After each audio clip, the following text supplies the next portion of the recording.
Ramai tak sedar lutut terasa kaku waktu pagi sebenarnya ada sebab tertentu. Ramai orang fikir ini cuma sebab tidur lama atau umur meningkat. Tapi sebenarnya ada proses dalam sendi yang berlaku sepanjang malam.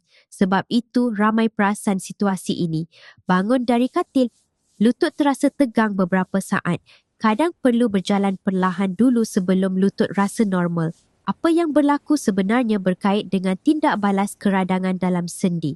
Apabila sendi tertekan atau kurang bergerak untuk tempoh yang lama, badan boleh menghasilkan tindak balas ini.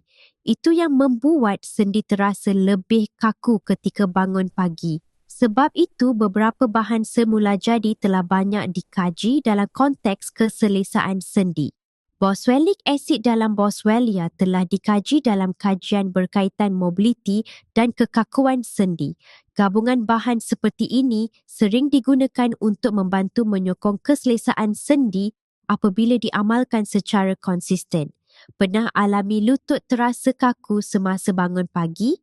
Kalau pernah, tulis pagi di komen.